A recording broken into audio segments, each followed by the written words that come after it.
This is BBC News Live, coming to you from the heart of the BBC newsroom. I'm Samantha Simmonds, and you're waiting for a statement from the Culture Secretary, Lisa Nandy, following the performance of the band Bob Vylan at Glastonbury over the weekend, in which they chanted, controversially, they led the crowd in chants of death, death to the IDF, which is the Israel Defence Force. There has been a huge amount of criticism of them and of the BBC for their coverage of this. And in a statement issued today, the BBC have said that the team were dealing with a live situation, but with hindsight, we should have pulled the stream during the performance. They said, we regret that this did not happen.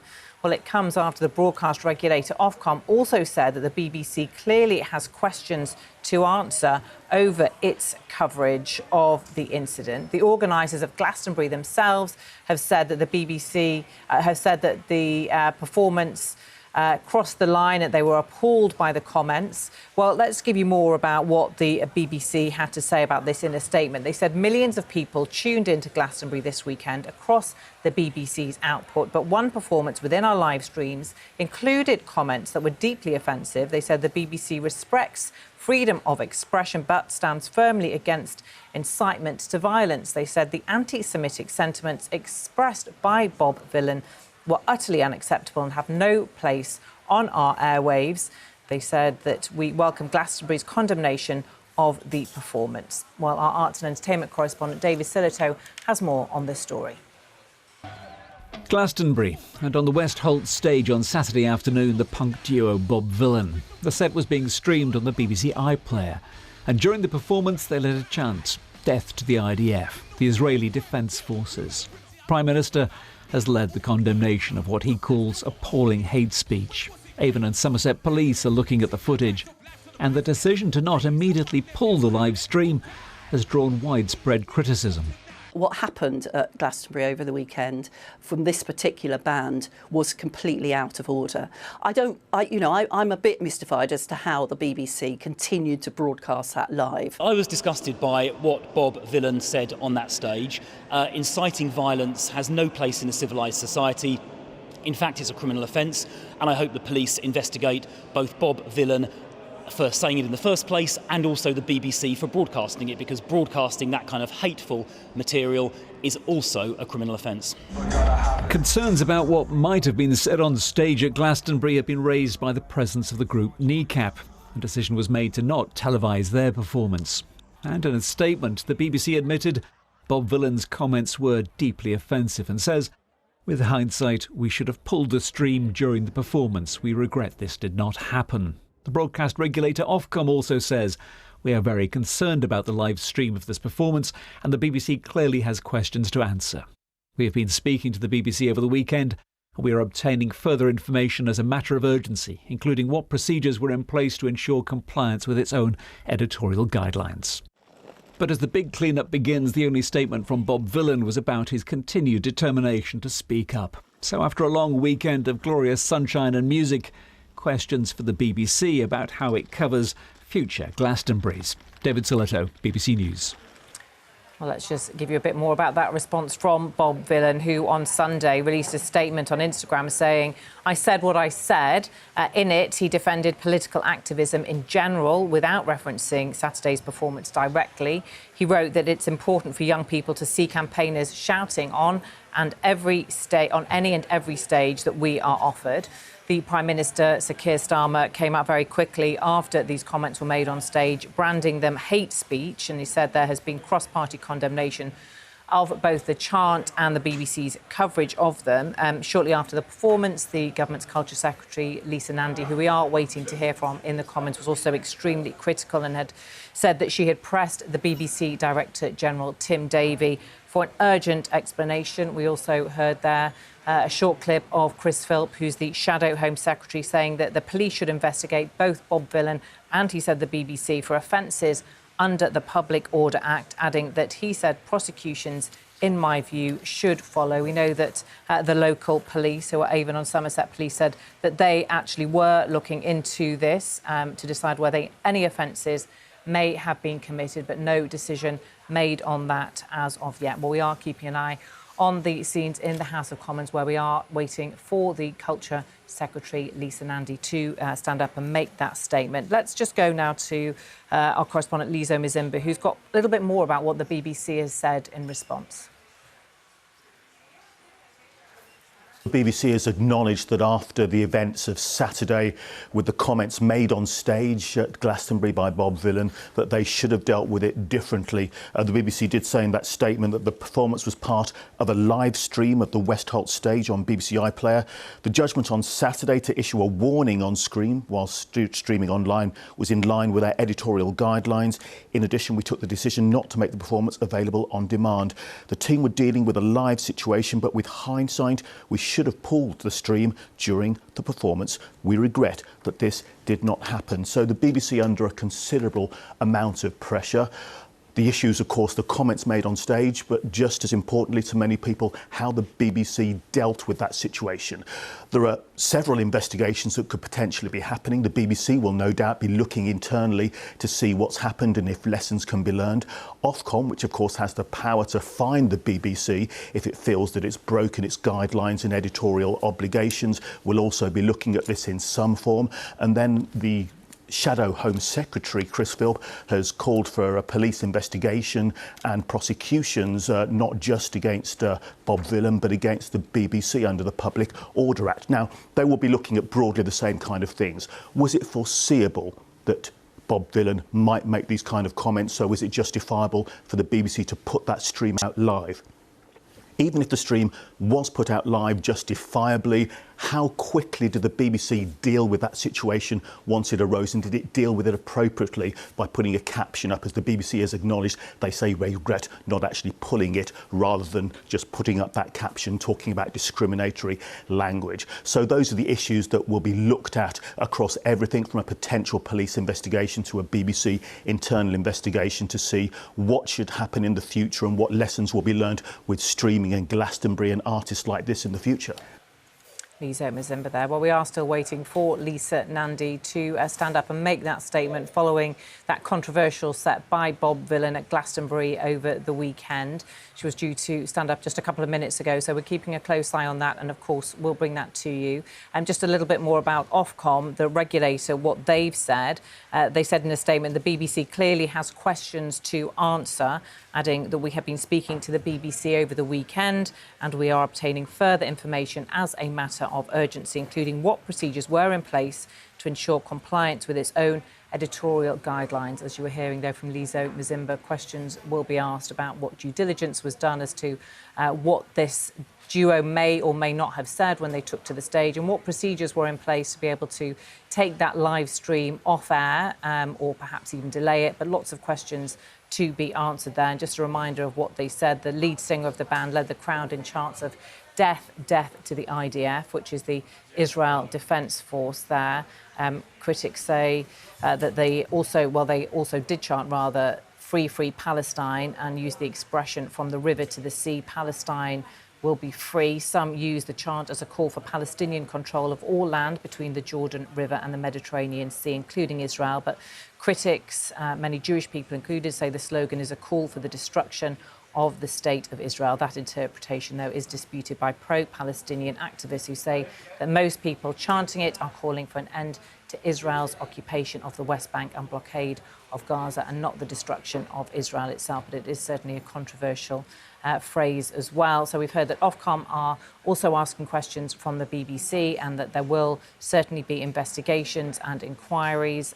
The Prime Minister branded the onstage remarks hate speech, and there has been widespread condemnation, including, we heard there from the Shadow Home Secretary, Chris Philp, who's been extremely critical. He said the police should investigate both Bob Vylan and the BBC, he said, for offences under the Public Order Act, adding that prosecutions, in my view, should follow. Avon and Somerset Police say they are reviewing footage and looking into the incidents. Let's just have another look at shot at the House of Commons, where we are waiting for Lisa Nandy to stand up, but we still have ongoing comments there from Liz Kendall, who is talking about another issue that's one the government are keeping a close eye on.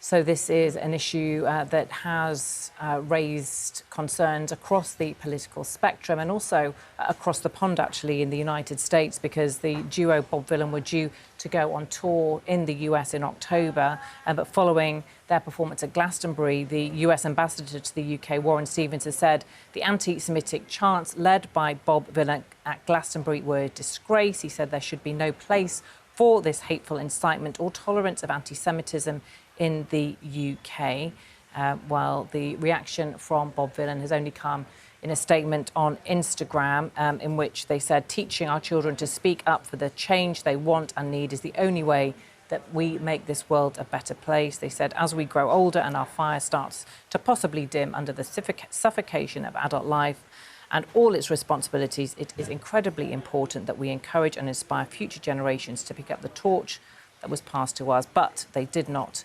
reference that gig on Saturday at Glastonbury. Let's just remind ourselves, as we wait for the Cultural Secretary, Lisa Nandy, to get to her feet, of what actually happened over the weekend.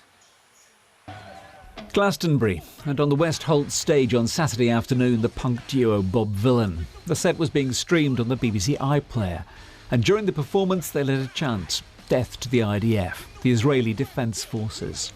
Prime Minister has led the condemnation of what he calls appalling hate speech. Avon and Somerset police are looking at the footage, and the decision to not immediately pull the live stream has drawn widespread criticism.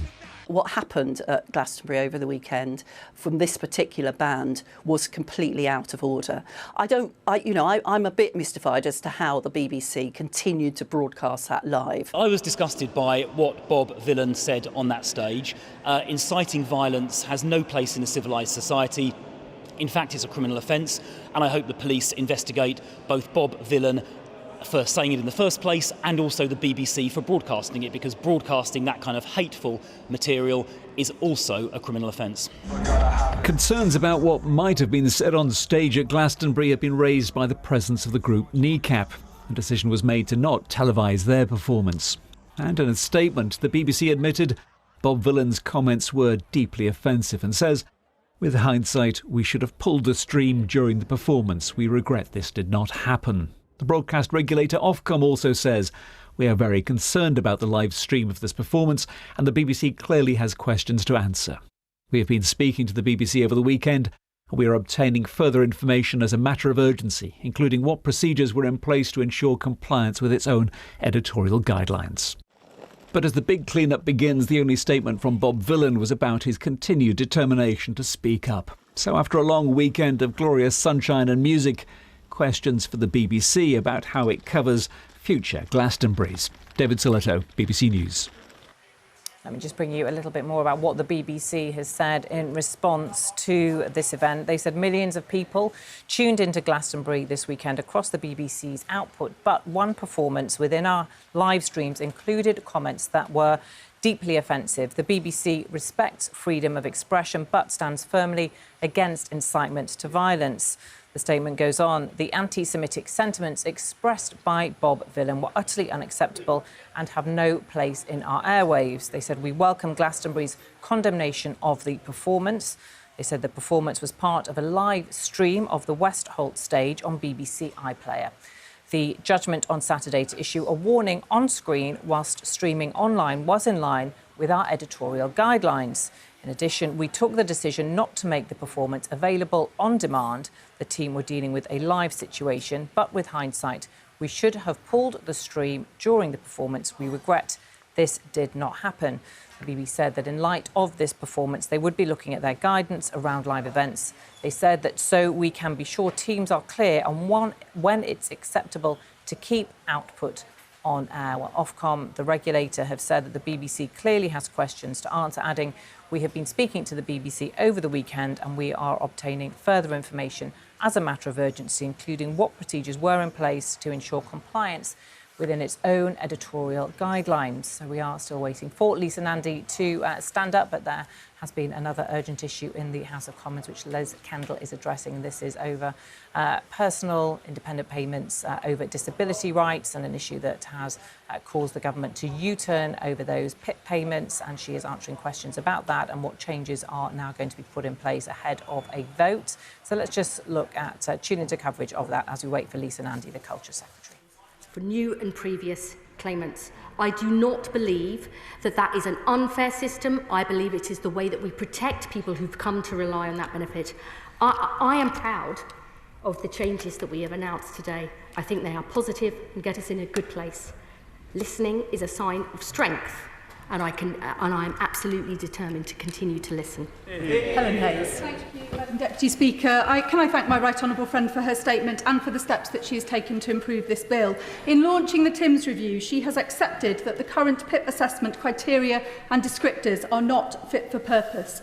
So can my right honourable friend confirm that the difference in the timetable for implementing the change, which will require applicants to achieve 4 points in a single category, and the timetable for completing and implementing the TIMS review will result in some people falling between the old system and the new system, being required to achieve 4 points on criteria that are not fit for purpose? How long will this happen for? Who will be affected? And what will happen in the future to those people? I would say to my honourable friend, who I know has worked extremely hard on all of those issues, it's actually an issue raised by a previous colleague.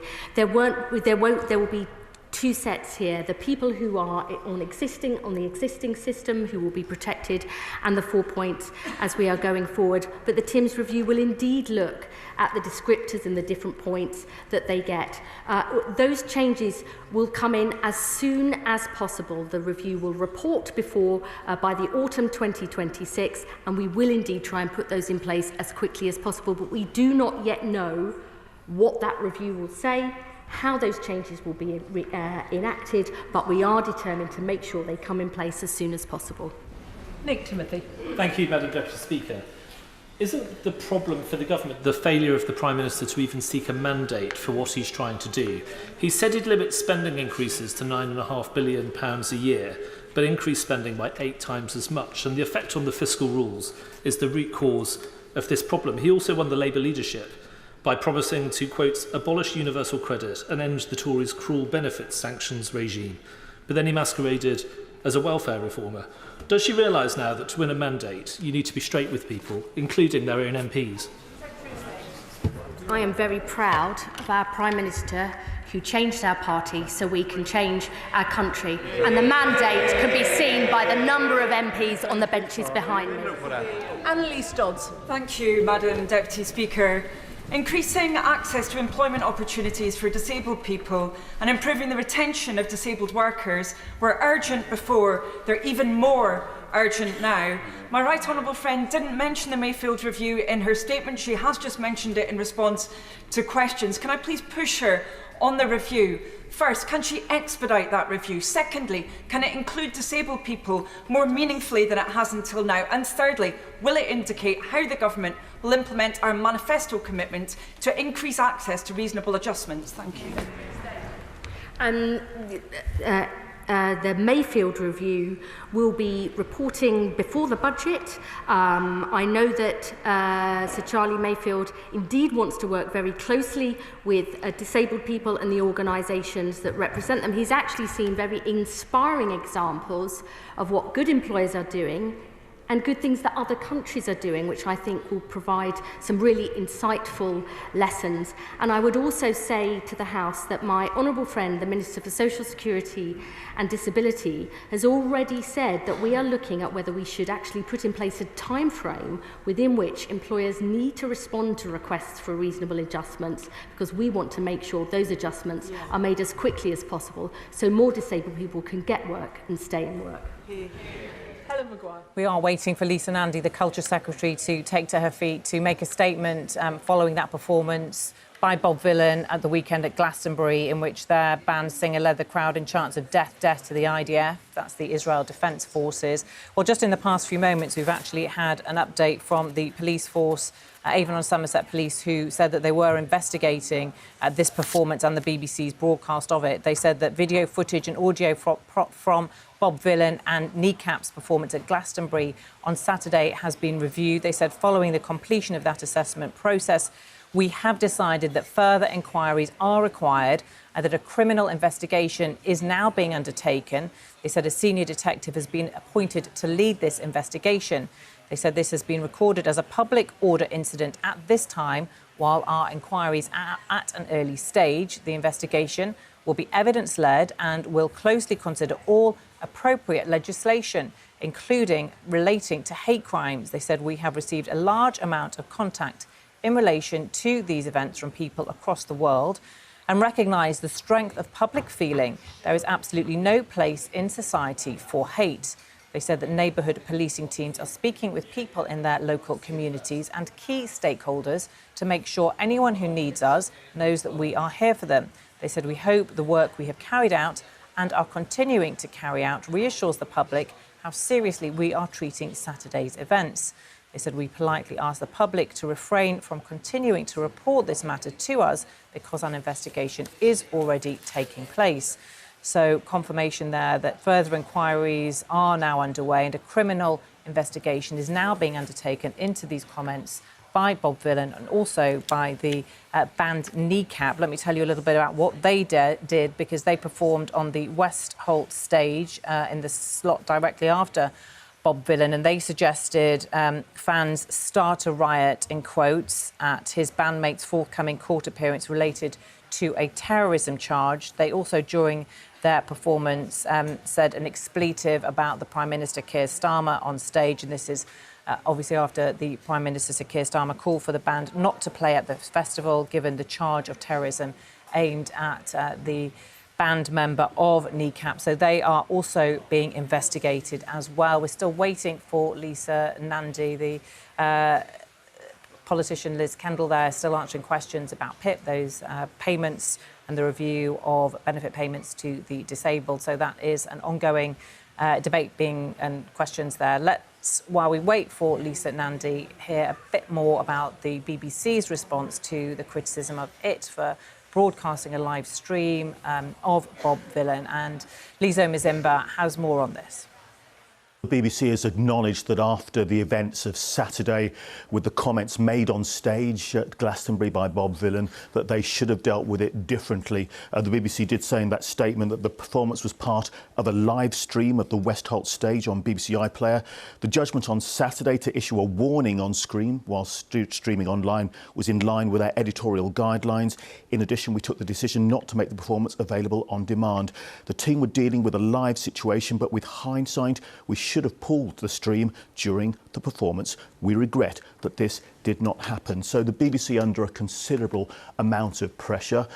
The issues, of course, the comments made on stage, but just as importantly to many people, how the BBC dealt with that situation.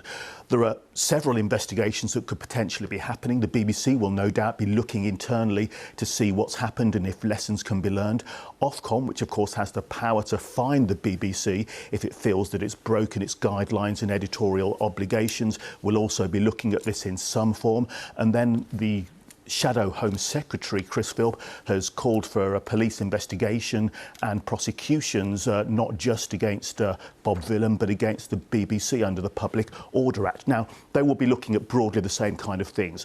Was it foreseeable that Bob Vylan might make these kind of comments? So was it justifiable for the BBC to put that stream out live? Even if the stream was put out live justifiably, how quickly did the BBC deal with that situation once it arose, and did it deal with it appropriately by putting a caption up? As the BBC has acknowledged, they say they regret not actually pulling it rather than just putting up that caption talking about discriminatory language. So those are the issues that will be looked at across everything from a potential police investigation to a BBC internal investigation to see what should happen in the future and what lessons will be learned with streaming and Glastonbury and artists like this in the future. Nizo Mazimba there. Just a reminder of that breaking news in the past few minutes. Police who were investigating this event have said that following the completion of that assessment process, we have decided further inquiries are required and that a criminal investigation is now being undertaken and that a senior detective has been appointed to lead this investigation. They said this has been recorded as a public order incident at this time while our inquiries are at an early stage. They said the investigation will be evidence-led and will closely consider all appropriate legislation, including relating to hate crimes. Chris Philp, MP, who's the Shadow Home Secretary, did call on the police to investigate both the BBC and Bob Vylan following the act's performance. He also said that the broadcast and artist should be investigated. Prosecution should follow, he said. Philp said, we saw people prosecuted last summer around those riots for saying things on social media that were arguably less serious than what we saw here. He said that unless the police and Crown Prosecution Service take action here, he said they will be guilty of a two-tier justice. So we now know that a police investigation is formally underway, and the police have asked the public to refrain from continuing to report this matter to them because they said an investigation is already taking place. So still waiting for Lisa Nandy's to stand up in the House of Commons and make a statement about this following criticism from her to the BBC, asking the Director General of the BBC, Sir Tim Davie, for a full explanation as to how they broadcast this incident and didn't take it off air when it was apparent what was happening. And also we know that there's huge criticism from the Prime Minister of the band Bob Vylan as well, and also of the BBC. So let's just listen back in to the House of Commons and the Work and Pension Secretary, Liz Kendall, who is continuing to answer questions about changes to the welfare system. Service has been helping disabled people manage their conditions over many years. Could the Secretary of State set out how the DWP and the Department for Health are going to work together to make sure disabled people are properly supported into work? My honourable friend raises a really important point. There is far more that the health service can do to help people with long-term sickness and disability to better manage their conditions. They can't do it on their own. They need the right help and support. We actually have a joint work and health unit that is working on precisely those issues, and I'm indeed working closely with my honourable friend, the Health Secretary, because getting people back to health and back to work is so important. We know good work is critical for good health, and good health is critical for people getting work. They're two sides of the same coin. We've got to stop these false divides, get it sorted to help people be able to fulfil their ambitions and work. Marsha de Cordova. Thank you, Madam Deputy Speaker, and can I thank the Secretary of State for her statement this afternoon. It is vital that we have a social security system that protects the most vulnerable, the ill and the disabled. So can she clarify one thing that's set out in the bill as to whether the standard element and the health element of universal credit will both be increased along the lines of inflation, so they both will rise with inflation, as if that is not going to be the case, then disabled people will be pushed further into poverty and hardship? Thank you. I want to be really clear about this, that the combined rate of the standard allowance and the health top-up will indeed rise in line with inflation, so that existing claimants are protected in real terms, and for those with severe lifelong conditions and those at the end of their life, their incomes will be protected through the combined universal credit standard allowance top-up in real terms too. Andy MacDonald. Thank you, Madam Deputy Speaker. The bill still leaves over £3.5 billion in cuts falling upon disabled people and unpaid carers, with hundreds of thousands of new claimants set to lose thousands each year. Protections for existing claimants are welcome, but a two-tier system will generate hardship for many and create societal divisions. We're being asked to vote without vital evidence, whether that's the OBR's impact assessment or the Timms and Mayfield reviews, while serious questions remain unanswered. Without clarity on outcomes and implementation, will the Secretary of State continue to listen and withdraw this bill and co-design welfare reform with disabled people's groups? May I say to the honourable gentleman who I'm going to step away from the House of Commons momentarily. We're still waiting for Lisa Nandy, the Culture Secretary, to stand up and make her statement about events at Glastonbury on Saturday. Lizo Mzimba, our arts and entertainment correspondent, joins me. Welcome to you, Lizo. And we've just had this statement in from the police, who confirm they are now investigating the incident by Bob Vylan and also by NECAP. Absolutely. So this is Avon and Somerset Police, who of course cover the area where the Glastonbury Festival takes place. They've said that now after a number of complaints, they've launched an official investigation. They said a senior detective has been appointed to lead this investigation. This has been recorded as a public order incident. At this time, while our inquiries are at an early stage, the investigation will be evidence-led and will closely consider all appropriate legislation, including relation to hate crimes. We've received a large amount of contact in relation to these events from people across the world and recognise the strength of public feeling. Now, this regards two different acts, NECAP and Bob Vylan. Now, they haven't been specific in this. This morning, we saw the Shadow Home Secretary, Chris Philp, saying that he thought there should be a police investigation and prosecution should follow, not just for Bob Vylan, but also for the BBC for the broadcast of some of those comments on its iPlayer service. What the statement from Avon and Somerset Police isn't clear on is whether they're looking at just the artists involved or including the BBC's broadcasting of that as well. Now, my understanding is with NECAP, the programme wasn't put out live. It was looked at and various bits taken out before it was put on iPlayer. So, in theory, for the BBC, that shouldn't involve the NECAP performance. But for Bob Vylan, of course, what happened was that it went out on a live stream, and people are asking the question, should the BBC have foreseen that artists like that might put out statements that many have seen as being unacceptable?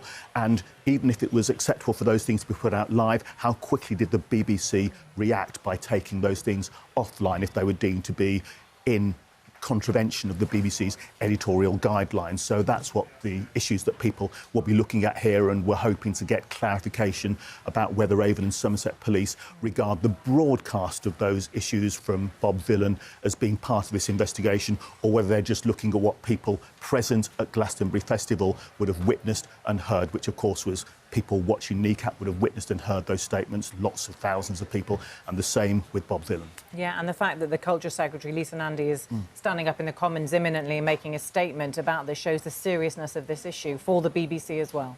Absolutely. I mean, people are asking the question, how did the BBC allow this to happen? The BBC has said that it wished it had done things differently. At the time with Bob Vylan, it put out a caption warning about the language and some of the issues being raised there. The statement from the BBC earlier today, this morning, said that in retrospect they should have stopped the live stream at that point rather than just putting up a caption. So questions about the BBC is, should it have foreseen these issues coming, and did it react quickly enough when these issues did arise? And of course, Lisa Nandy, the Culture Secretary, though she can't really order an inquiry into the BBC in that way onto these issues, what she does see herself as, quite understandably, is the voice of the licence payer, the voice of viewers and listeners, and representing their interests. And of course, there are many, many people out there who felt very upset about what was said by Bob Vylan and whether they thought those comments were appropriate or not. Of course, we do have a police investigation into that, so we'll be waiting for that to get to the facts, to get to the bottom of this without kind of making further judgments. But those are the issues people are talking about. OK, Lizo, thank you very much for taking us through all of that. Still waiting for Lisa Nandy to get to her feet, but also criticism from Ofcom, the regulator, who have said that the BBC clearly has questions to answer, saying we've been speaking to the BBC over the weekend and we are obtaining further information as a matter of urgency, including what procedures were in place to ensure compliance with its own editorial guidelines. Let's go back to the House of Commons as we wait for Lisa Nandy to make the statement. Reforms, that cruel legacy will be ended once and for all. Yes, I can, because I believe the unnecessary and unacceptable stress that created was not right, and we will fix that with these reforms, with this bill going forward, because people need to live in dignity and security. Mark Ferguson. Thank you, Madam Deputy Speaker. The Labour Party is defined by work, defined by the dignity of work. So is my community in Gateshead and Wickham. The belief that you should be able to work to provide for yourself, your family and your community. Let too many people in my community have been let down by successive governments of all sides by not creating the jobs that we need. And with a failed system, not one person who's spoken today, not one has defended the existing indefensible system. So what will the Secretary of State do to ensure that communities like mine, where work and a lack of work is the problem, receive the support we need? My honourable friend speaks powerfully about Labour's historic mission to help people who can work to do so, and the fact that his constituents have been denied that support for so long. We want to transform that. We believe that in an ageing society Hello, welcome to BBC News, and let's start with that breaking news of the last few minutes that the police have said that Bob Vylan and Kneecap's performances at the Glastonbury Festival on Saturday are now the subject of a criminal investigation. The BBC has expressed its regret at not pulling the live stream of Bob Vylan's performance on Saturday, saying the anti-Semitic sentiments expressed by the group were utterly unacceptable. The United States has said today it was revoking visas for the British punk rap group. And the Culture Secretary, Lisa Nandy, is due in the House of Commons to give a statement on this subject in the next few minutes. When she starts, we will obviously carry that live. Well, with me here in the studio is our media and arts correspondent, David Silito. And David, let's start with what we've heard in the last little while from the police. Take us through it. A statement from Avon and Somerset Police. I'll read it out. It says, video footage and audio from Bob Vylan and Kneecap's performances at Glastonbury have been reviewed. Following completion of that assessment, they have decided that further inquiries are required. A criminal investigation is now being undertaken. A senior detective has been appointed, and this has been recorded as a public order incident. And I think it's interesting, Bob Vylan and Kneecap. Now, for people who have never heard of Bob Vylan, a rap punk duo, and their performance was on a live stream on BBC on Saturday afternoon. And during that, there was a chant, death, death to the IDF, the Israeli Defence Forces, and a number of other comments. Kneecap, of course, much better known, Irish rap trio, have faced criminal action already about what they've said on stage. Their performance was not shown live, but was reviewed and then streamed by the BBC. But both of those performances now have been reviewed by police, and they're looking further in terms of criminal matters. Now, we've had an update from the BBC, all of those questions being asked of the corporation. Have any BBC executives actually come to the microphones or cameras today to actually explain the decision-making here? All we've had so far is a statement, so it's here in front of me.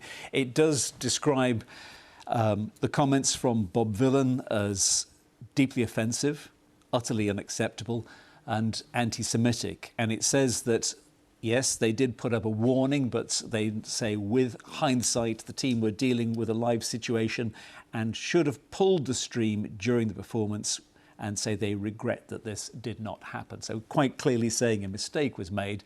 The live stream should have been pulled as soon as Bob Vylan carried out this chant on stage.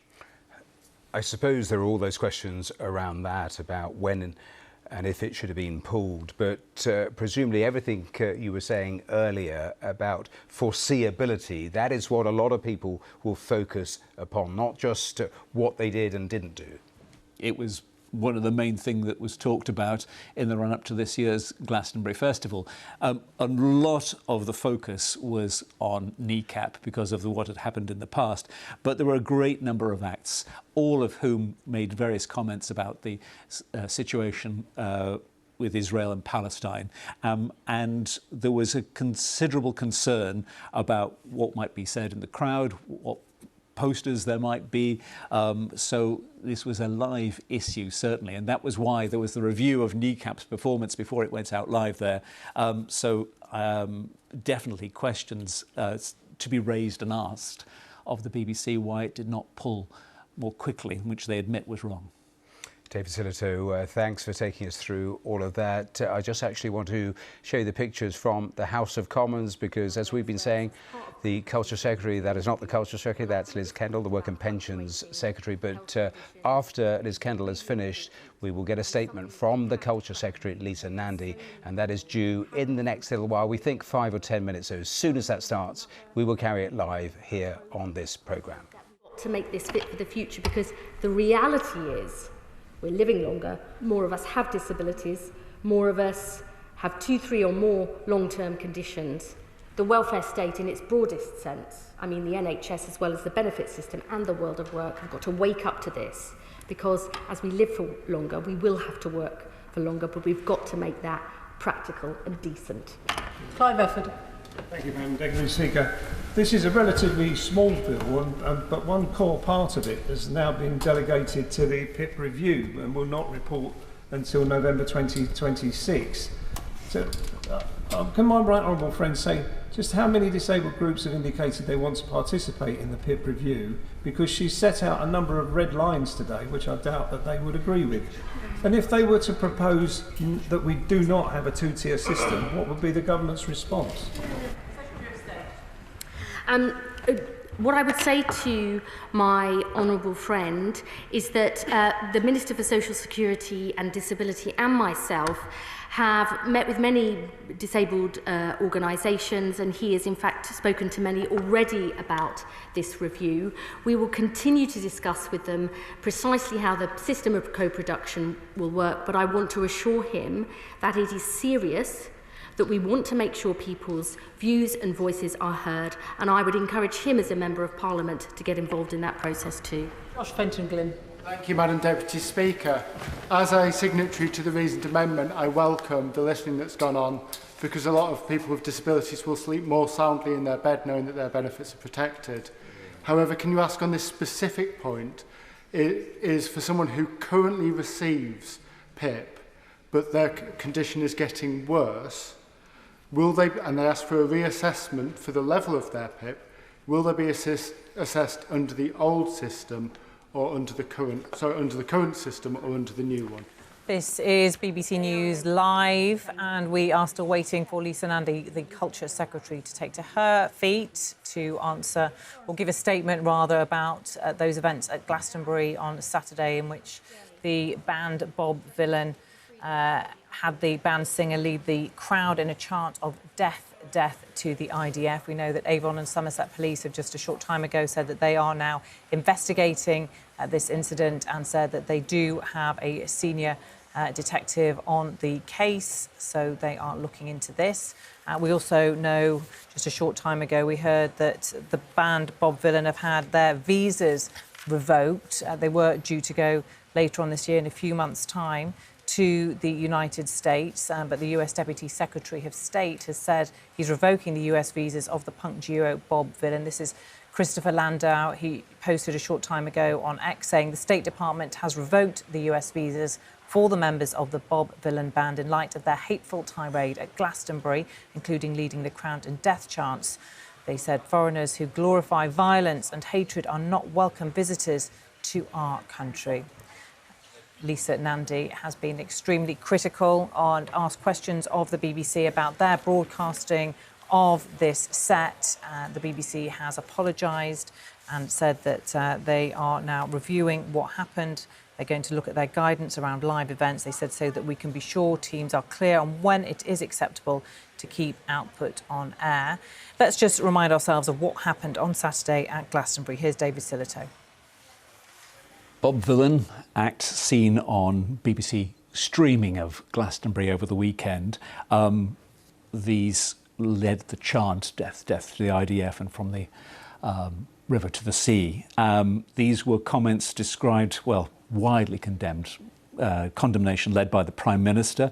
The BBC admits they were deeply offensive. What they did at the time was they put a warning on screen, and the statement that's just come out says that in hindsight, they should have done more. They should have pulled the stream during the performance, and they said they will look at their guidance around live events so that ensure that teams are clear on when it's acceptable to keep on output during the air. Of course, there is a background to all of this. There was concern about the other act, Kneecap, what they might have said on stage. There was a decision not to stream that. So there was certainly a degree of concern about what would be said on stage during Glastonbury beforehand. And if you saw the forest of Palestinian flags around there, there was certainly a great deal of politics was being discussed by a number of acts. They made comments as they went along there. So there was but the belief here with Bob Vylan is that they should have pulled the stream. Now, of course, the stream has been removed from the iPlayer already. Ofcom, who is the broadcast regulator, they say that they have serious concerns about what took place and say they have been speaking to the BBC over the weekend and are obtaining further information as a matter of urgency about BBC processes. We're still waiting for Lisa Nandy, the Culture Secretary, to stand up and make her statement about events at Glastonbury on Saturday. Lizo Mzimba, our arts and entertainment correspondent, joins me. Welcome to you, Lizo. And we've just had this statement in from the police, who confirm they are now investigating the incident by Bob Vylan and also by Kneecap. Absolutely. So this is Avon and Somerset Police, who of course cover the area where the Glastonbury Festival takes place. They've said that now after a number of complaints, they've launched an official investigation. They said a senior detective has been appointed to lead this investigation. This has been recorded as a public order incident. At this time, while our inquiries are at an early stage, the investigation will be evidence-led and will closely consider all appropriate legislation, including relation to hate crimes. We've received a large amount of contact in relation to these events from people across the world and recognise the strength of public feeling. Now, this regards two different acts, Kneecap and Bob Vylan. Now, they haven't been specific in this. This morning, we saw the Shadow Home Secretary, Chris Philp, saying that he thought there should be a police investigation and prosecution should follow, not just for Bob Vylan, but also for the BBC for the broadcast of some of those comments on its iPlayer service. What the statement from Avon and Somerset Police isn't clear on is whether they're looking at just the artists involved or including the BBC's broadcasting of that as well. Now, my understanding is with Kneecap, the programme wasn't put out live. It was looked at and various bits taken out before it was put on iPlayer. So, in theory, for the BBC, that shouldn't involve the Kneecap performance. But for Bob Vylan, of course, what happened was that it went out on a live stream, and people are asking the question, should the BBC have foreseen that artists like that might put out statements that many have seen as being unacceptable? And even if it was acceptable for those things to be put out live, how quickly did the BBC react by taking those things offline if they were deemed to be in contravention of the BBC's editorial guidelines? So that's what the issues that people will be looking at here, and we're hoping to get clarification about whether Avon and Somerset Police regard the broadcast of those issues from Bob Vylan as being part of this investigation, or whether they're just looking at what people present at Glastonbury Festival would have witnessed and heard, which of course was people watching Kneecap would have witnessed and heard those statements, lots of thousands of people, and the same with Bob Vylan. Yeah, and the fact that the Culture Secretary, Lisa Nandy, is standing up in the Commons imminently and making a statement about this shows the seriousness of this issue for the BBC as well. Absolutely. I mean, people are asking the question, how did the BBC allow this to happen? The BBC has said that it wished it had done things differently. At the time with Bob Vylan, it put out a caption warning about the language and some of the issues being raised there. The statement from the BBC earlier today, this morning, said that in retrospect, they should have stopped the live stream at that point rather than just putting up a caption. So questions about the BBC is, should it have foreseen these issues coming, and did it react quickly enough when these issues did arise? And of course, Lisa Nandy, the Culture Secretary, though she can't really order an inquiry into the BBC in that way onto these issues, what she does see herself as, quite understandably, is the voice of the licence payer, the voice of viewers and listeners, and representing their interests. And of course, there are many, many people out there who felt very upset about what was said by Bob Vylan and whether they thought those comments were appropriate or not. Of course, we do have a police investigation into that, so we'll be waiting for that to get to the facts, to get to the bottom of this without kind of making further judgments. But those are the issues people are talking about. And we are making sure those with severe, lifelong conditions are never again reassessed, that there is a new right to try. Together, I believe this is a fair and balanced package, and above all, I believe it is the right one. Tom Rutland.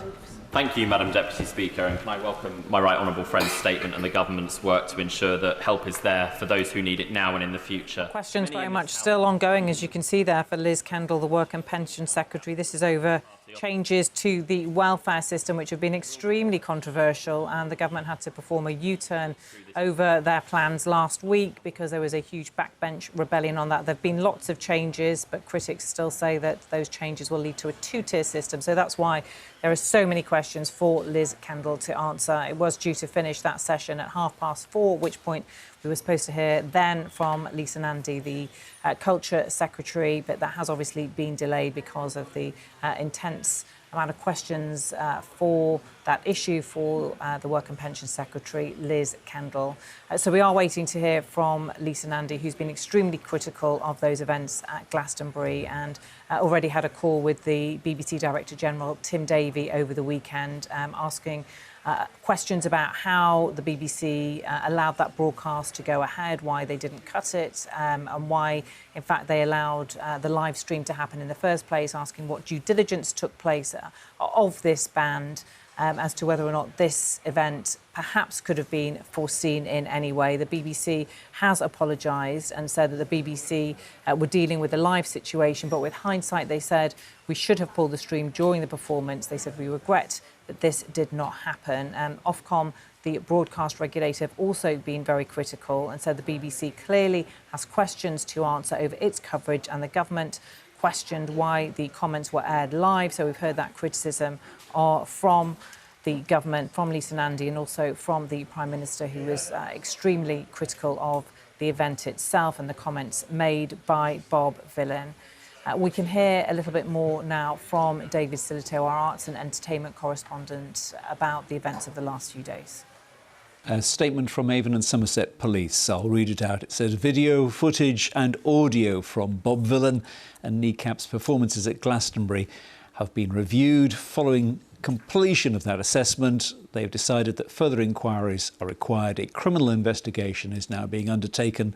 A senior detective has been appointed, and this has been recorded as a public order incident. And I think it's interesting, Bob Vylan and Kneecap. Now, for people who have never heard of Bob Vylan, a rap punk duo, and their performance was on a live stream on the BBC on Saturday afternoon, and during that there was a chant, death, death to the IDF, the Israeli Defence Forces, and a number of other comments.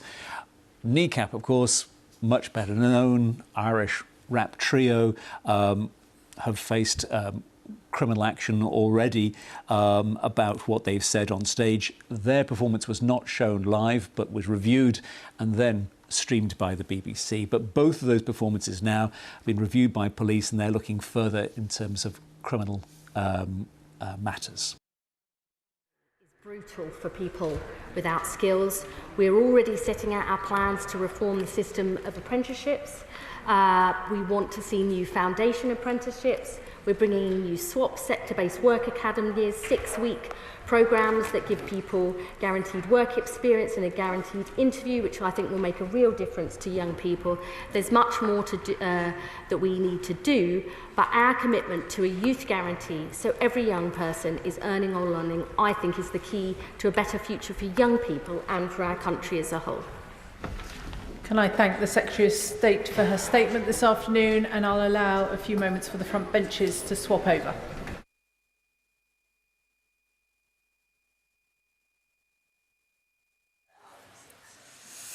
Well, the questions there for Liz Kendall, the Work and Pension Secretary, have finally come to an end.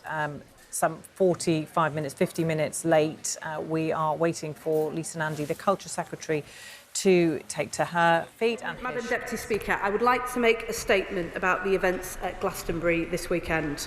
Members of Parliament will have seen, as I have, the appalling and unacceptable scenes at Glastonbury on Saturday, where chants of death to the IDF and river to the sea, amongst others, were broadcast to the nation. I've been in touch with my right honourable friend, the Home Secretary, as to whether there has been any criminal offence committed. The House will know that decisions relating to specific cases are an operational matter for the police. Avon and Somerset Police have confirmed that video evidence is being assessed by officers to determine whether any offences may have been committed. They have just announced in the last few minutes that this has now taken the form of a criminal investigation. So, as I hope members will appreciate, it therefore would not be appropriate for the government to comment on an ongoing investigation at this stage. But let me be clear that this government will not tolerate anti-Semitism.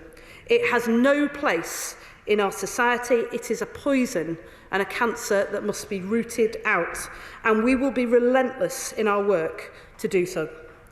This government works closely with the police and with community partners to ensure the safety and security of Jewish communities, and we will continue to do so following the enormous impact that these events have had on them over the weekend. Let me turn now to the role of the BBC. On Saturday afternoon, just after the broadcast, I called the Director General to ask for an explanation and what immediate steps the BBC leadership intended to take. As the Prime Minister said yesterday, it is essential that the BBC explains how these scenes came to be broadcast. The BBC has rightly apologised and took the immediate decision not to put this content on iPlayer. I welcome that. However, key outstanding questions remain, including why this performance was broadcast live, given the concerns regarding other acts in the weeks preceding the festival, why the feed wasn't immediately cut when the chance of death to the IDF began, and what due diligence was done prior to the decision to broadcast this particular act to the nation. I expect answers to these questions without delay. I have made that view clear to the BBC leadership, and I will, of course, update the House as soon as I can. Over the weekend and this morning, I have also had conversations with members of the Jewish community, including those who were present at Glastonbury. They have raised a number of concerns about imagery and slogans that were on display at the festival this weekend. And I am told that this led them to establish their own safe space at the festival. As a government, we take this incredibly seriously. We are urgently looking into the specifics of these alarming reports and reaching out to the festival organisers. Finally, I want to be clear about the government's role. As a government, we strongly support freedom of expression, and as Culture Secretary, I will robustly defend the independence of our broadcasters and the right to artistic expression. But we do not accept that incitement to violence, hate speech or anti-Semitism is art. There is a clear difference between speaking out for Palestine, which is the right of everybody in this House and everybody in our country, and anti-Semitism, which is not and which will never be. When the rights and safety of people and communities are at risk, and when our national broadcaster fails to uphold its own standards, we will intervene. In the coming days, I will be having further conversations with the BBC and festival organisers to ensure that lessons are learnt and action is taken. And I commend this statement to the House. Shadow Secretary of State, Stuart Andrew.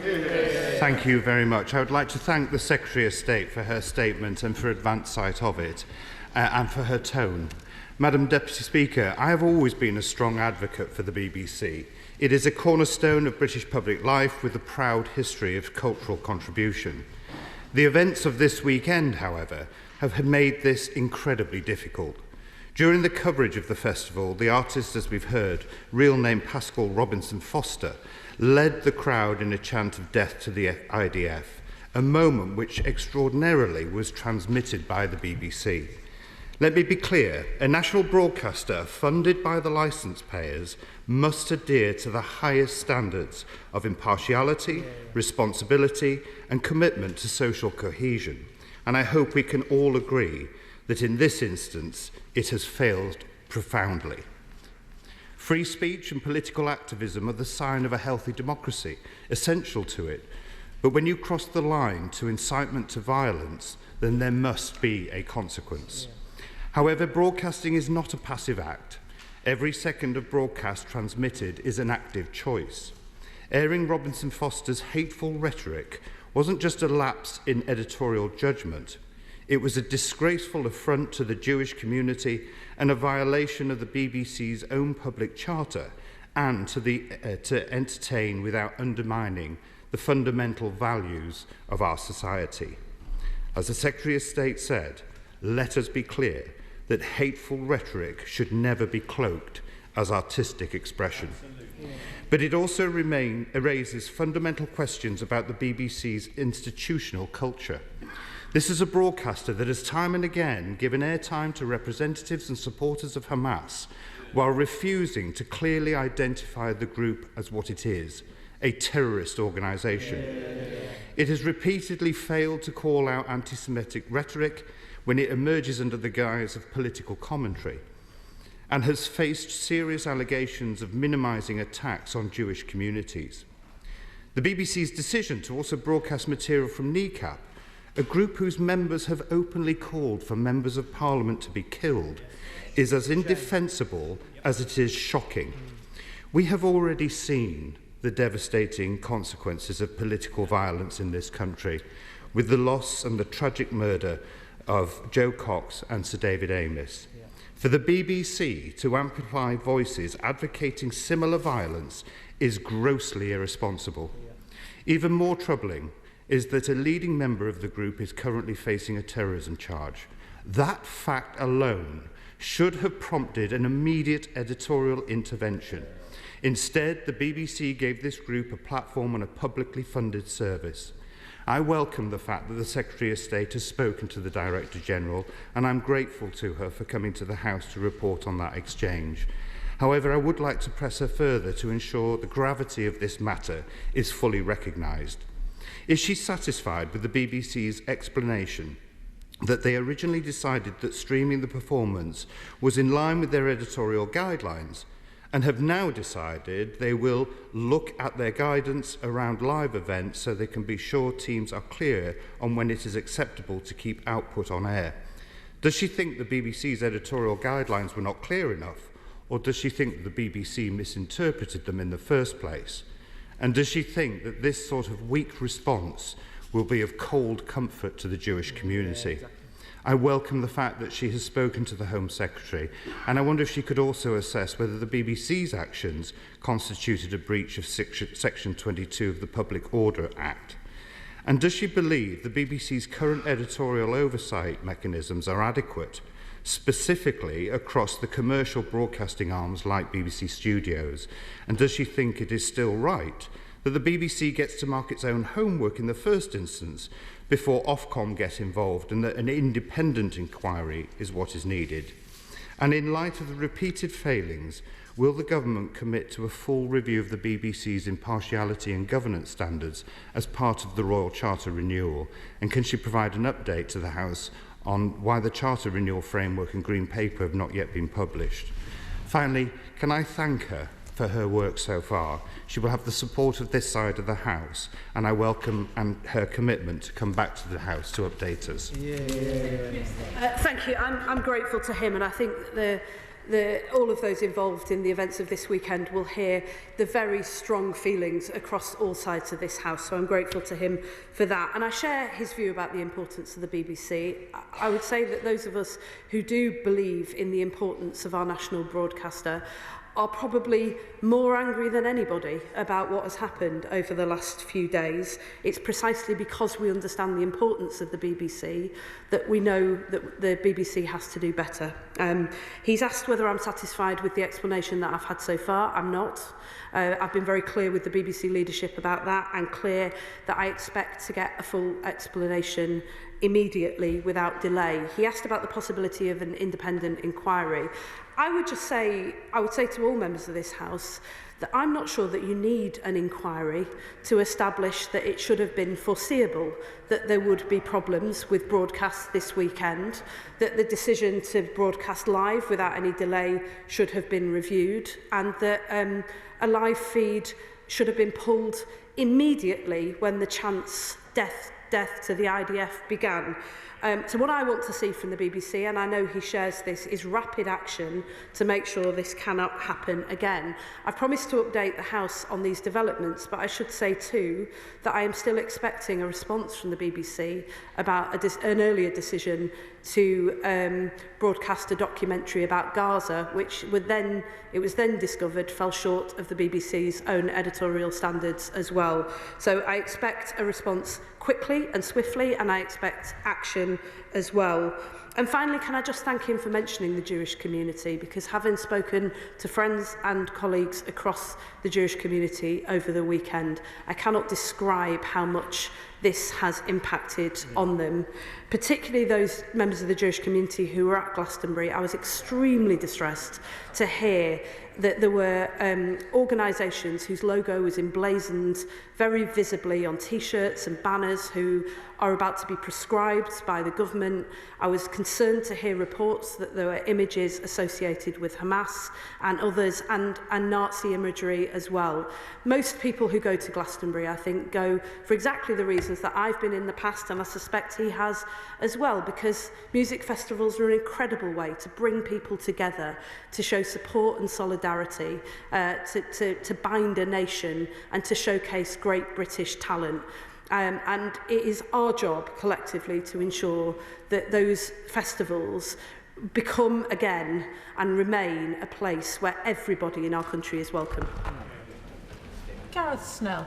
Thank you very much, Madam Deputy Speaker. As well as the despicable chants, the monologue that preceded them by the artist in question clearly drew on the influence of Jewish power in music, an age-old anti-Semitic trait.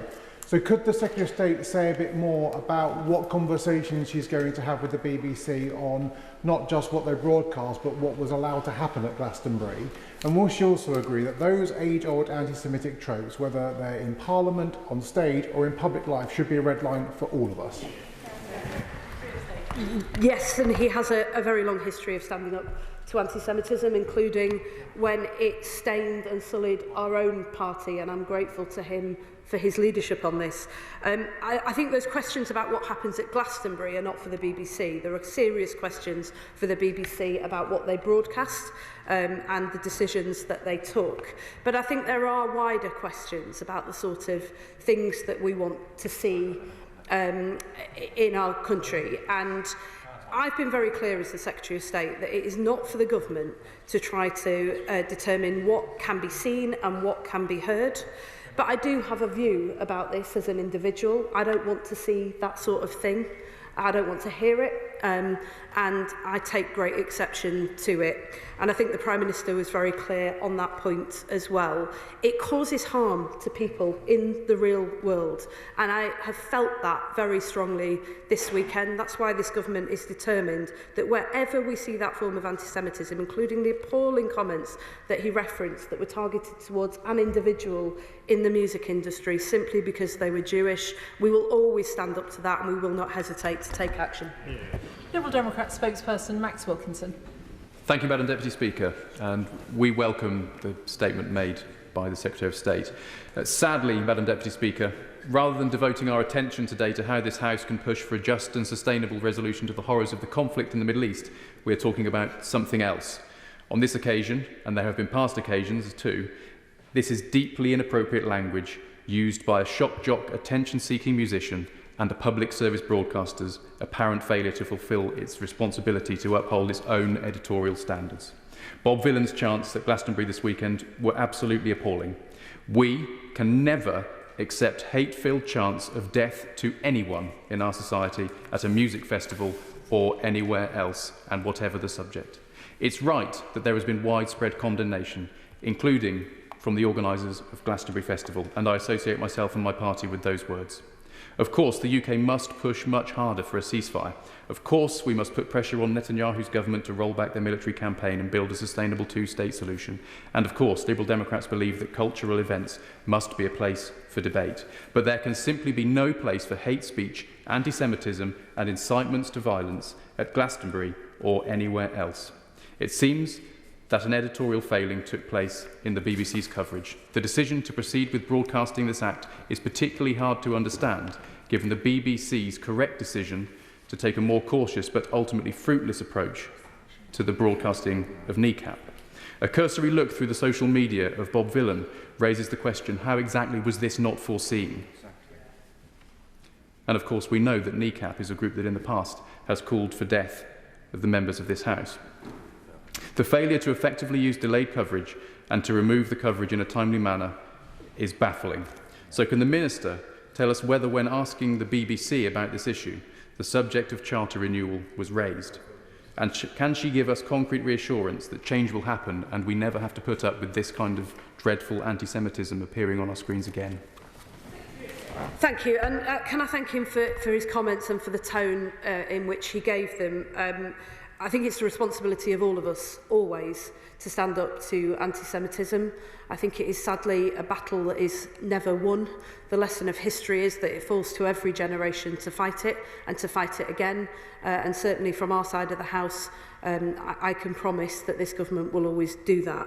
But in relation to the specific question about the BBC and the subject of charter renewal, with apologies to my honourable friend for not addressing that earlier as part of his question, I haven't discussed charter renewal in the context of kneecap and the other acts that were broadcast from Glastonbury this weekend. We have, of course, discussed charter renewal, and and it is absolutely right to say that editorial standards must be part of that discussion. When we release the terms of reference, which we're due to do shortly, that you will see that everyone in this House will see a very clear commitment to that as part of the ongoing conversation that we will have about charter renewal. And can I finally say to him that I really welcome what he said about the death to anyone. And chance of death to anyone is not welcome in our society. But there was something particularly pernicious about chanting death to the IDF. Many colleagues will know that in Israel there is a conscription model. Every young person is required to serve in the IDF, which means that chanting death to the IDF is equivalent to calling for the death of every single Israeli Jew. That is one of the many reasons why we take this so seriously and why it cannot be argued that this did not cross a very dangerous line.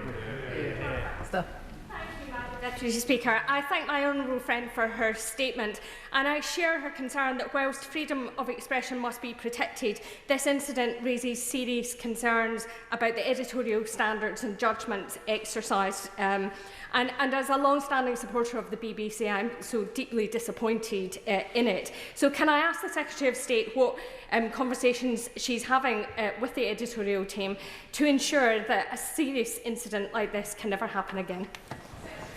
Can I thank her for that, as well as speaking to the Director General of the BBC on Saturday. A number of my officials have been in touch with the BBC's senior leadership team.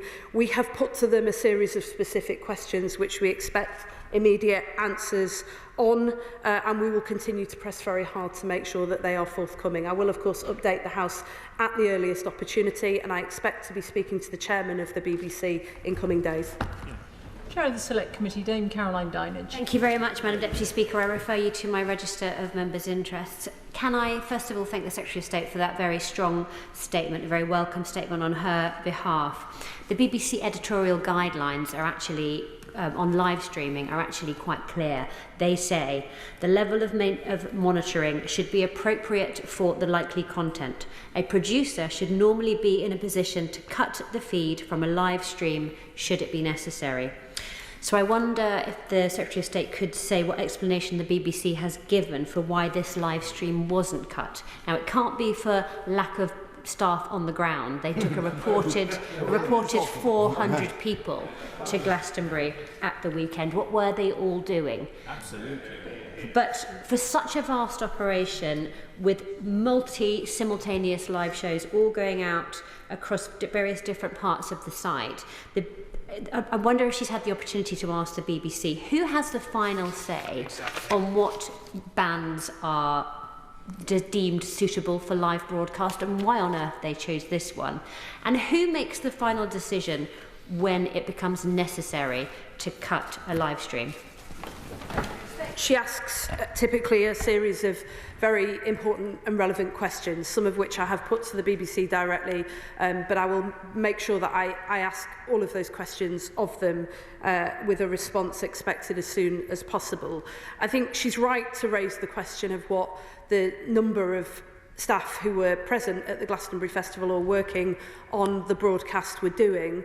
But I do think this also raises very, very serious questions at the highest levels of the BBC about the operational oversight and the way in which editorial standards are understood and reflected in the decisions that are made by individual staff.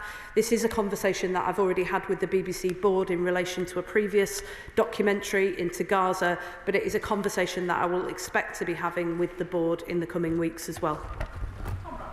Thank you, Madam Deputy Speaker. And I refer to my register of interests as the chair of the BBC APPG and a former employee of the Prospect and Bector unions, which represent BBC staff.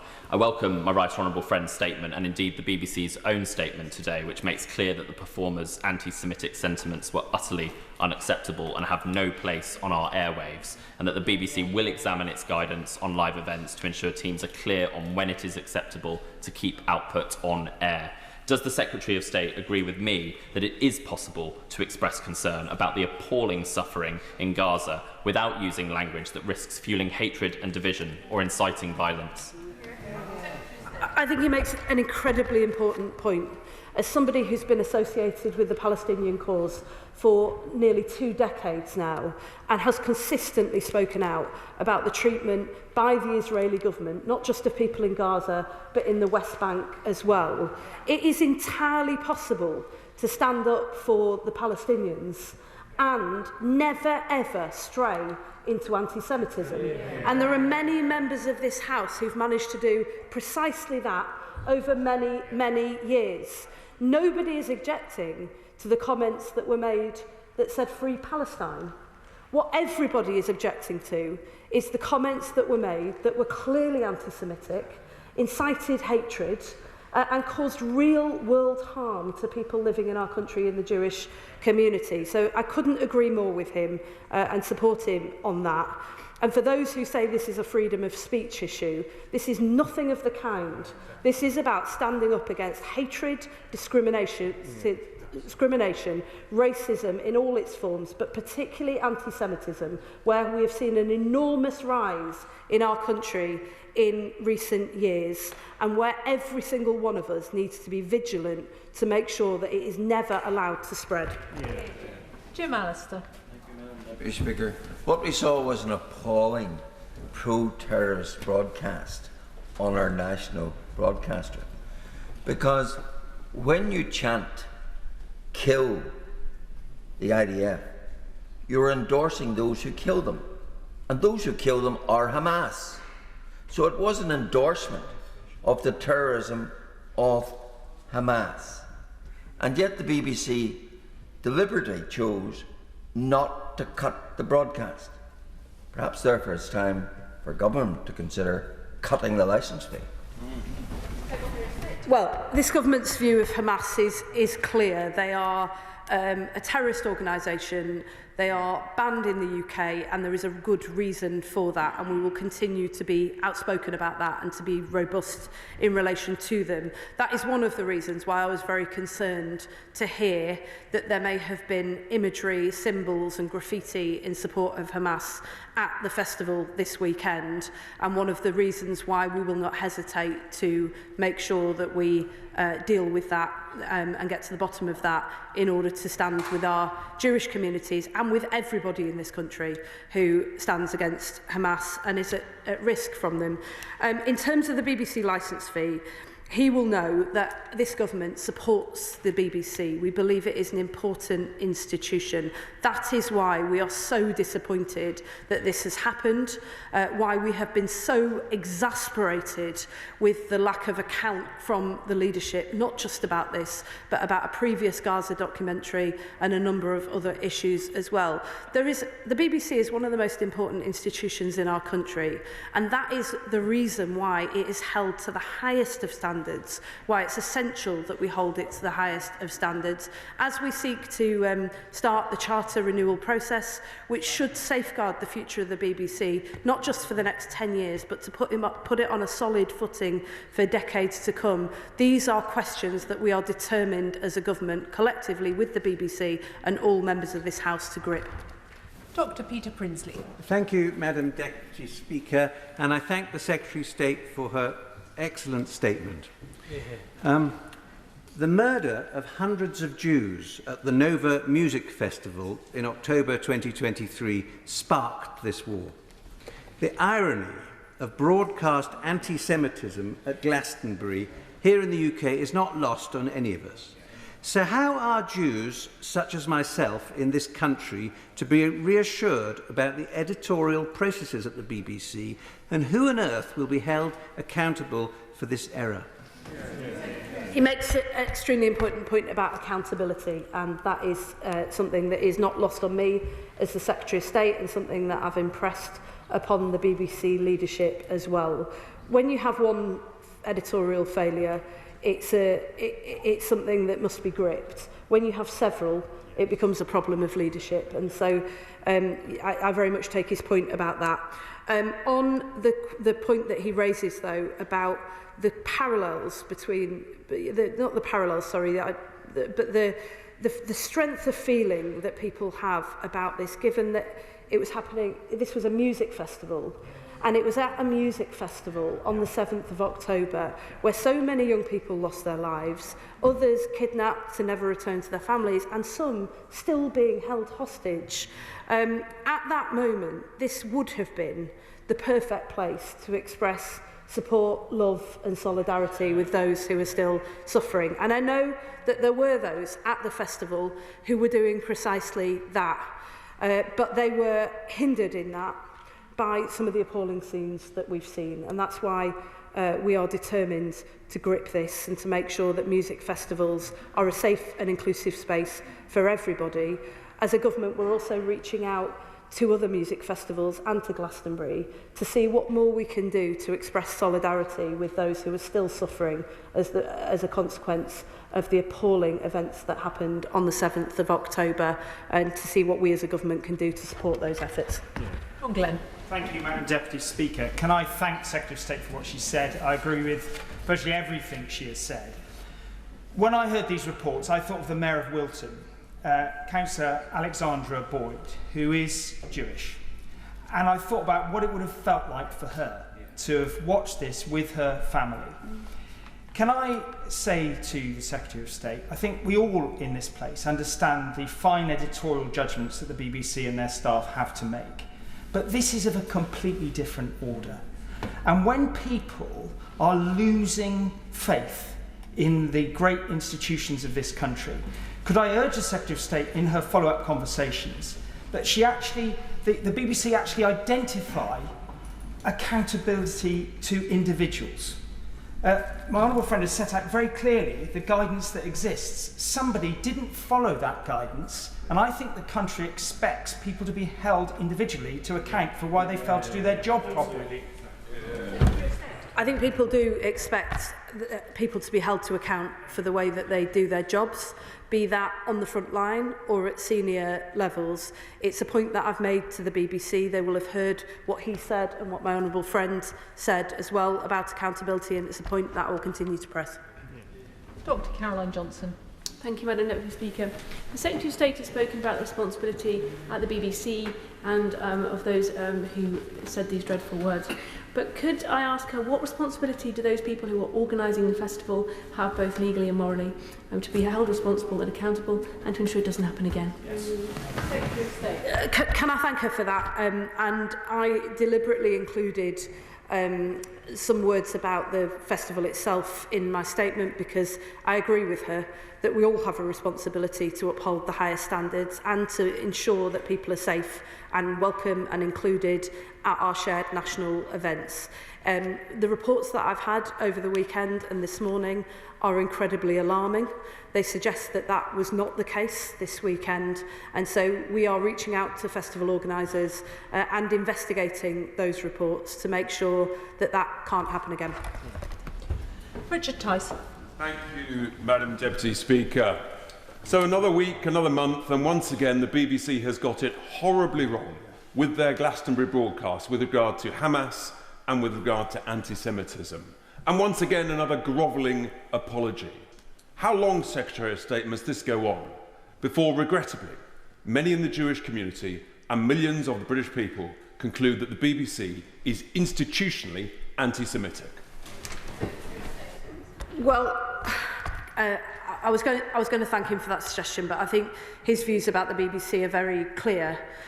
Those of us who support the BBC, who believe it's an incredibly important institution, however, will know that it should and does, in some instances, play an important role for all communities to be heard and feel valued as part of our public life.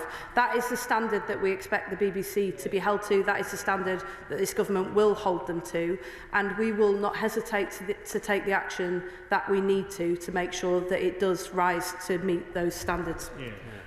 Andrew Murison. Thank you, Deputy Speaker. Congratulate the Secretary of State on her statement. Normalising, condoning, tolerating, the kind of things that we saw at Glastonbury over the weekend, history tells us never ends well.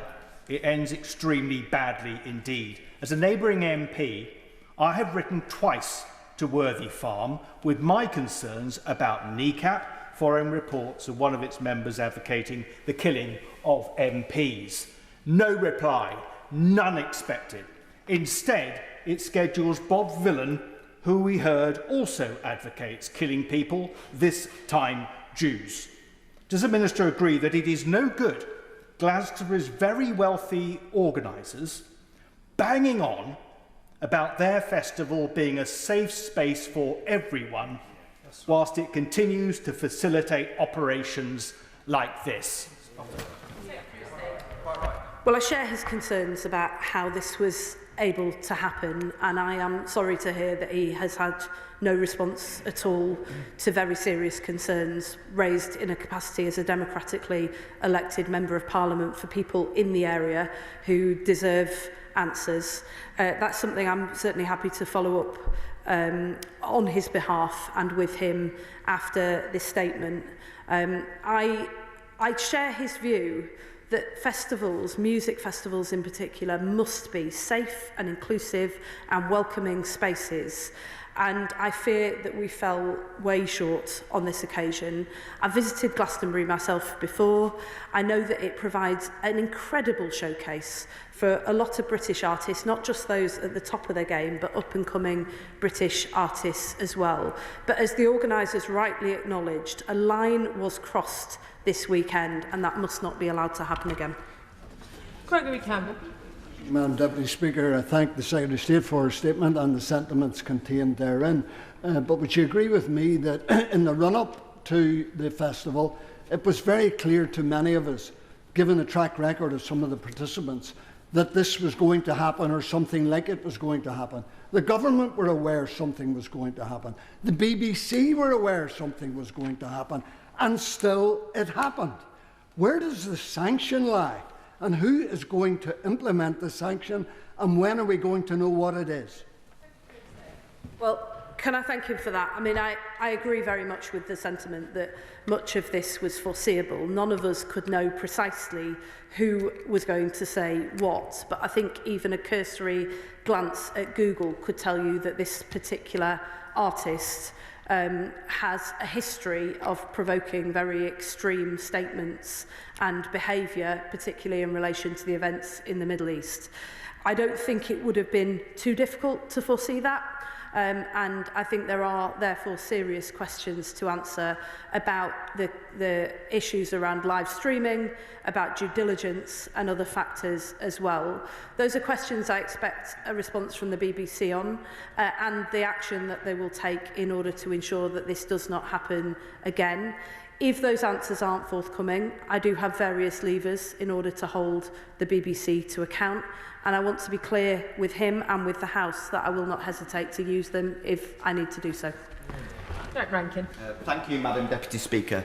Had those chants been calling for death to any other people, nationality, ethnicity, there is no question in my mind that that live feed will have been pulled straight away. I welcome the Minister's robust statement, but the problem is this is systematic, isn't it? There's been a decades-long and deep-rooted bias at the corporation against Israel, and the BBC has seemed unwilling or incapable to deal with it, hasn't it? Can I thank him for that statement? And I really do feel the strength of feeling and the anger and the emotion that is contained behind what he says. I felt that from the Jewish community as well over the weekend, and actually from all of us, including myself, who feel very, very strongly that this should not be allowed to happen, and it certainly shouldn't be allowed to continually and repeatedly happen. As to whether there's a question of inbuilt bias at the BBC, I think what has happened here is a serious failing of editorial standards, leadership and oversight. It's that I need to make sure that we address, particularly because he said that if it had been any other group, it probably would have been pulled straight away. I'm not sure that we can say that with any confidence, actually, given that, as the chair of the Select Committee just made clear, there were hundreds of BBC staff involved in this production. The BBC was represented at Glastonbury at the most senior level, and yet the feed wasn't pulled and the standards weren't upheld. It's my job to make sure that regardless of which community it affects, that those standards are upheld, and I give him my word that I will use every lever at my disposal to make sure that that happens. Ayub Khan. Thank you, Madam Deputy Speaker. I wish we lived in a world where there was no chanting of death. Any form of racism is vile, be that Islamophobic, anti-Semitism or any other kind. The Secretary of State will probably recall only last year in November the Israeli football fans, which were chanting death to all Arabs, and more sickening perhaps, there are no schools in Gaza because there are no children. That kind of speech and chanting must equally be condemned. And what's sad is that whilst we have a ministerial statement here today, we did not have any ministerial statement when that chanting happened. It's the hypocrisy which is causing an outrage in the British public. Does the Minister not agree that that is what's happening out there in the community? No. Could not disagree more. And I would just say to him that, of course, absolutely, and I think every member of this House will utterly condemn chants of death to all Arabs. It's disgusting and disgraceful. It's a principle by which we hold ourselves.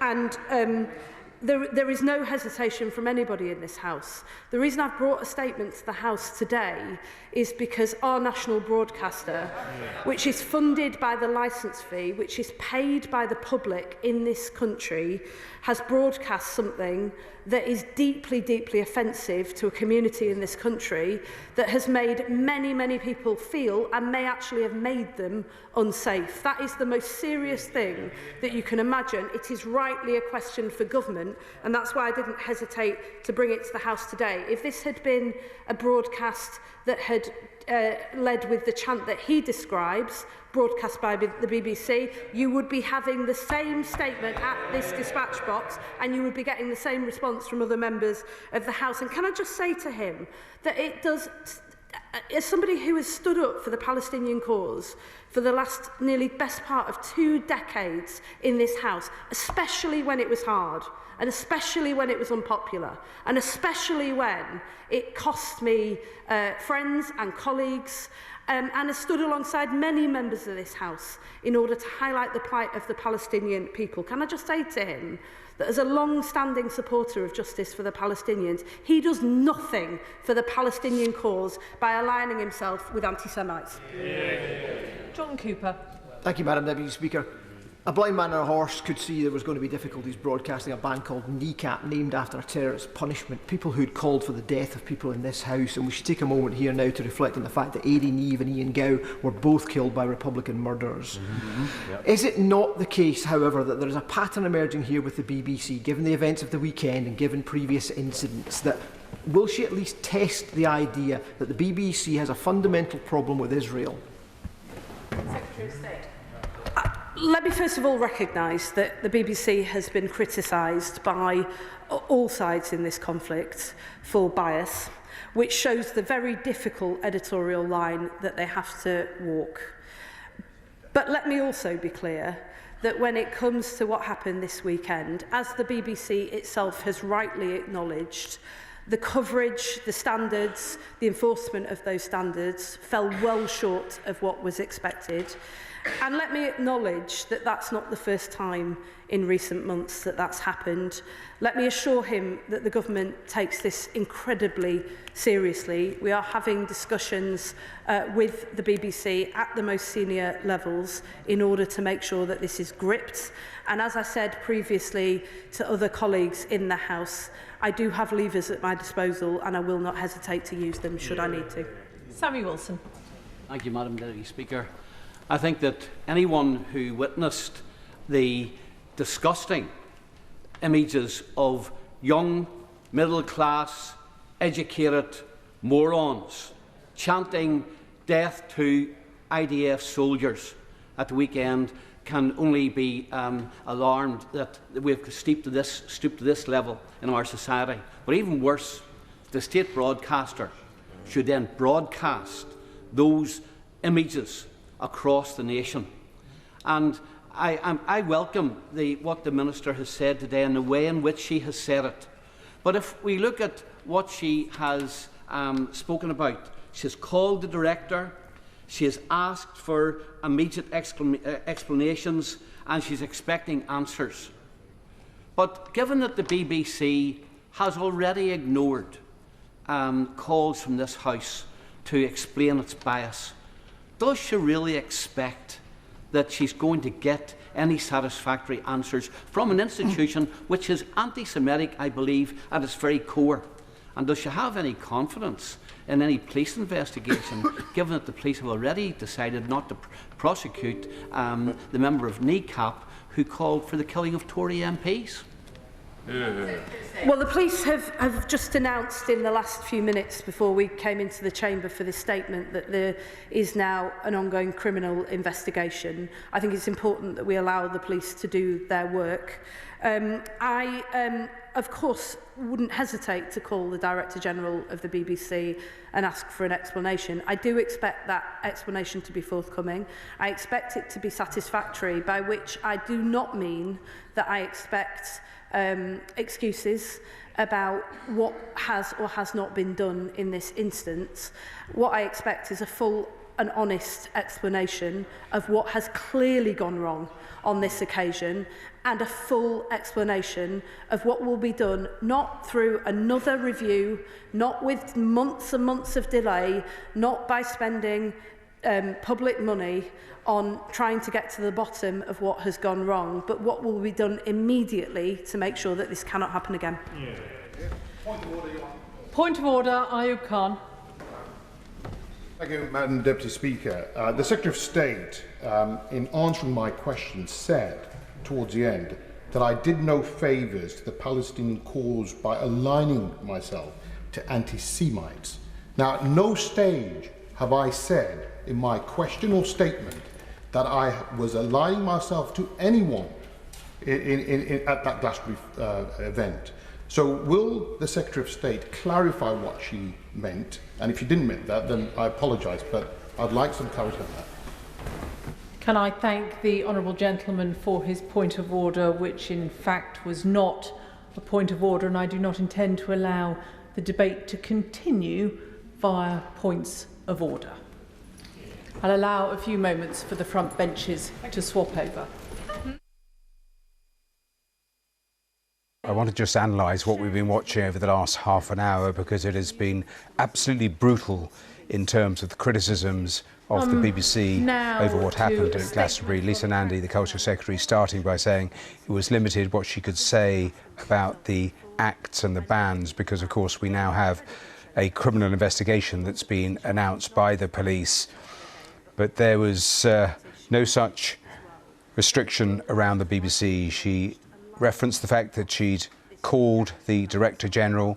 She talked about how the BBC needed to explain how those scenes were broadcast. She welcomed the fact that it had been taken off iPlayer and couldn't be shown again, but wanted to have answers about why it was broadcast live, why the feed wasn't cut, why due diligence wasn't done. And she said, I want answers as soon as possible. And at a different stage, talked about other questions being asked of the BBC around the Gaza documentary, and she said she was exasperated at the responses she had had in general. She said with an individual case, perhaps, but when you have several instances, it becomes a problem of leadership.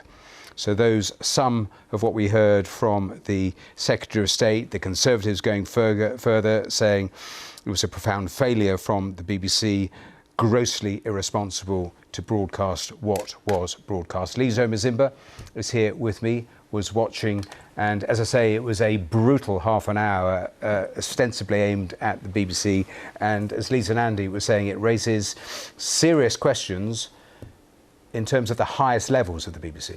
Absolutely. As you said, she used the phrase exasperated. She said that when it came to the explanation of what had happened at the weekend that she asked for over the weekend, she said she was not satisfied with the explanation that the BBC gave. And then, as you say, she linked that back to other issues the BBC has faced, the documentary Gaza, How to Survive a War Zone, questions she's asked about that, and she said again not satisfied with the answers she's had so far. And the phrase she used is that when you get this kind of thing happening over and over again, it points in the direction of a failure of leadership. Now that sounds like a very, very damning way of talking about the BBC's senior leadership in this situation. This is the Culture Secretary speaking in the House of Commons about what she thinks about the BBC's leadership at this time. And as she keeps on making clear when she speaks, she says she's a big supporter of the BBC. She says the BBC is an important institution in this country, and what it stands for and what it does is incredibly important. And in a way, she indicated that's why it felt even more disappointing to her to see the events of the weekend. So yes, a pretty damning viewpoint of the current leadership of the BBC in the opinion of the current Culture Secretary. A lot of questions about BBC guidelines, whether they're not tough enough, whether they were adhered to, all of those questions flying around. In terms of what you're hearing, we've only got about a minute left on the programme. Is there any indication that any senior BBC executive will talk openly on camera, on the radio, about how these decisions were made? No, nothing at the moment. We've been getting statements, but as you can imagine, I'm sure the BBC management are sitting there as these elements of the story have been coming in throughout the day, the cancellation of visas, the Avon and Somerset Police investigation. Things keep happening, so I would imagine that they're considering those questions over and over again, but there is a section of the audience that feel disappointed that when things like this do happen, there isn't a senior face at the BBC giving an explanation at this particular point.